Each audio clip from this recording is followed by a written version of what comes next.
அவள் அப்படி ஒன்றும் அழகில்லை, அவளுக்கு யாரும் இணையில்லை.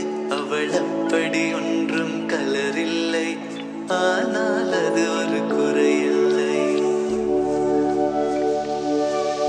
அவள் அப்படி ஒன்றும் அழகில்லை, அவளுக்கு யாரும் இணையில்லை. அவள் அப்படி ஒன்றும் கலரில்லை, ஆனால் அது ஒரு குறையில்லை. அவள் பெரிதாய் ஒன்றும் படிக்கவில்லை, அவளை படித்தேன் முடிக்கவில்லை. அவள் உடுத்தும் உடைகள் பிடிக்கவில்லை, இருந்தும் கவனிக்க மறக்கவில்லை.